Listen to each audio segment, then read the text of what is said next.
Bon matin tout le monde. Le projet du jour, on va se fabriquer un petit trailer de chaloupe de 14 pieds pour mettre après le VTT.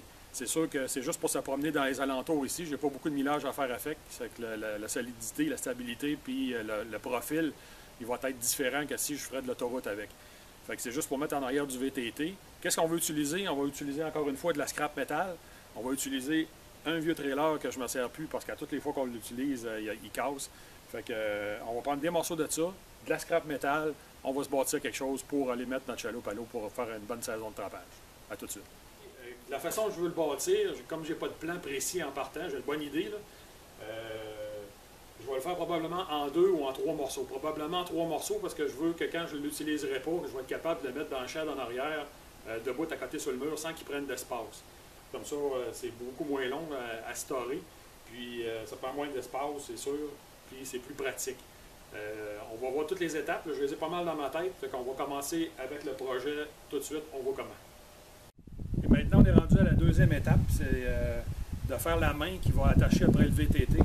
Là, présentement, tout ce que j'ai fait, c'est pas trop pesant. Je l'ai renforcé un petit peu. J'ai mis ma main avec un petit bout. Pourquoi je l'ai fait de cette façon-là? En fait, c'est que c'est la clairance de 14 pouces qu'il va avoir sur le dessous de la remorque jusqu'à l'autre bout. Les essieux vont descendre là aussi. Donc, tout ce qui est dans le centre, quand on a monté une côte, ben, il y aura 14 pouces de dégagement.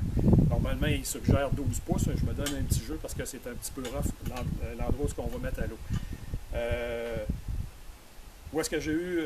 Ce qu'il faut faire attention, c'est que c'est tous des tubes carrés. Fait qu'il faut boucher les trous, comme ça, en haut et en bas.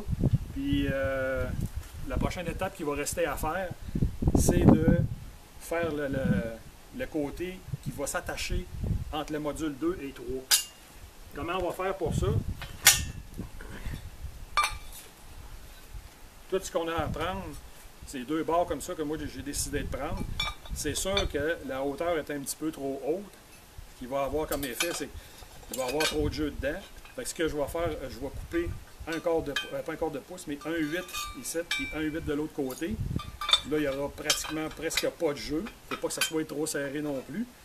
Puis, le côté qui va être dessus, le premier morceau qu'on va mettre, c'est ça, une fois qu'il va être limé.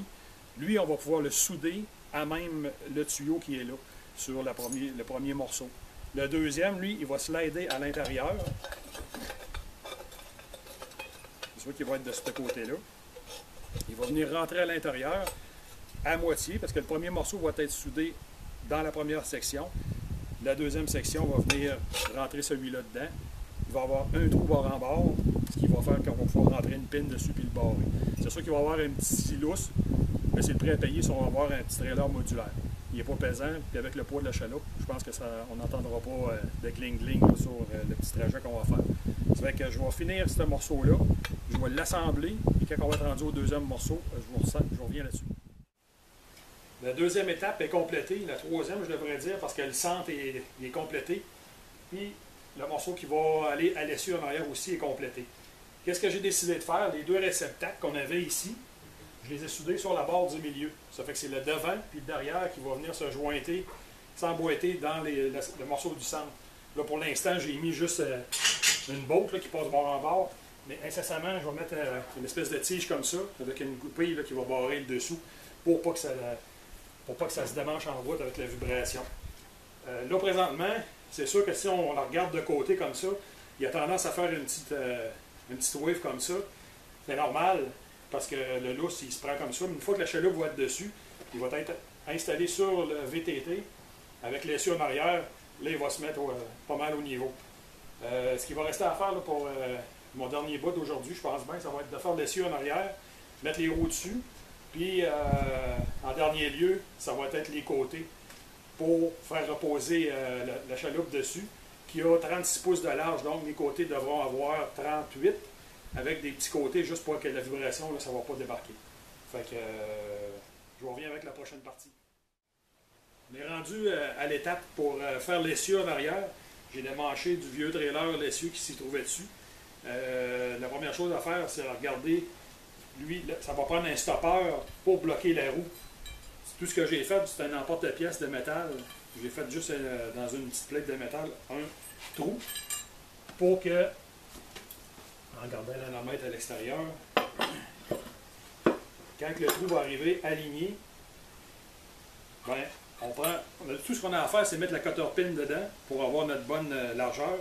Puis à l'intérieur, on va venir souder la petite plate, faire un tac en haut et en bas, juste pour pas que la roue cherche à rentrer par en dedans.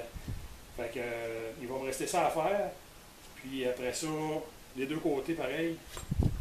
That's it. Puis après ça, je vais continuer en faisant le reste du derrière du trailer. En mettant un tube carré, ça va aller mieux pour faire la finition en arrière.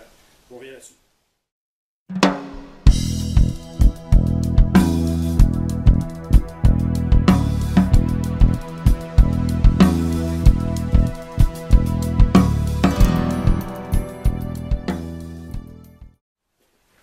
On est maintenant rendu à l'essieu. L'étape de l'essieu, tout ce qu'on a à faire, j'ai regardé l'essieu qu'on avait tantôt, elle avait juste 36 pouces de large, ça représente à peu près la largeur de la base de la chaloupe. Fait que tout ce que j'ai fait, j'ai coupé un tubing de 26 pouces, puis après ça, je vais le rentrer dedans. Pourquoi les trous ici? C'est que quand je vais rentrer l'essieu dedans, ça va être plus facile d'aller chercher du mordant pour aller souder que d'être obligé de souder juste ses bouts, ça ne sera pas assez solide. Fait qu'en faisant des notches comme ça, c'est plus facile d'aller chercher la soudure. À ce moment-là, j'aurais juste à la mettre. Je ne suis pas obligé d'aller la porter en bas complètement. Je peux la mettre à la hauteur que je veux, puis à la largeur que je veux. Comme ça, ça va faire plus large, plus stable, puis je n'aurai pas de problème pour virer à l'envers ma chaloupe. Maintenant, l'essieu en arrière est terminé. J'ai fait une coupe de renfort juste pour lui donner du corps. Comme je disais auparavant, on n'a pas besoin de quoi qui est super heavy duty. C'est juste pour aller ici, pas loin, il y a moins d'1 kilomètre là, sur une belle route. Aller porter la chaloupe sur le plan d'eau. Ce qui va me rester à faire, une fois que ça c'est fait, j'ai ajusté la hauteur est parfaite. Il va rester à faire les longerons pour pouvoir passer la chaloupe dessus.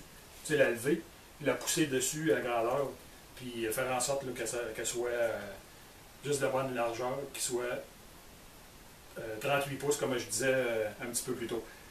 Les essieux, les deux roues ont 48 pouces, le fond a 36 pouces, mais le haut a 50. Fait que c'est pas grave, c'est en masse large. Il n'y a pas de danger que je capote avec ça. Ça va être numéro 1. J'ai bien hâte de faire le test. En tout cas, là, ça va être la prochaine étape, c'est de faire les longerons, puis une coupe de renfort, puis on va être en business.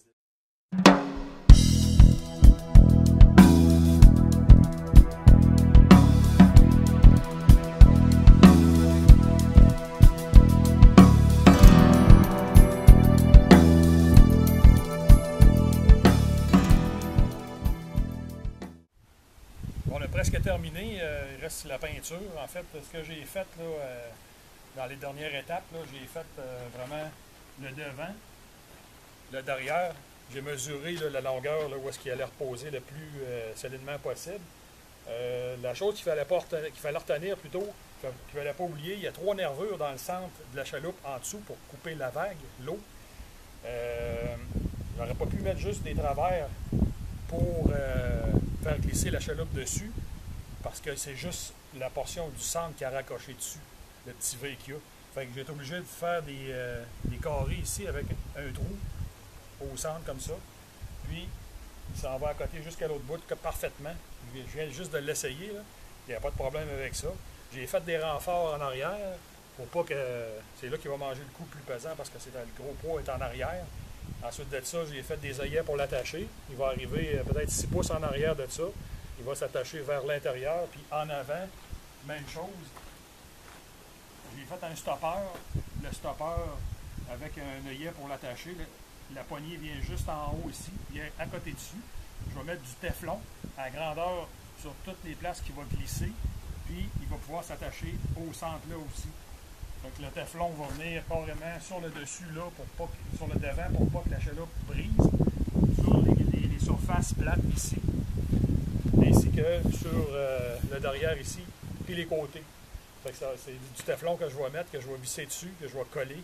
Comme ça, il n'y aura pas de problème pour endommager la chaloupe qui va pouvoir glisser là, librement sur le trailer. Fait qu'il va me rester la prochaine étape qui est de mettre le téflon puis de le peinturer aussi.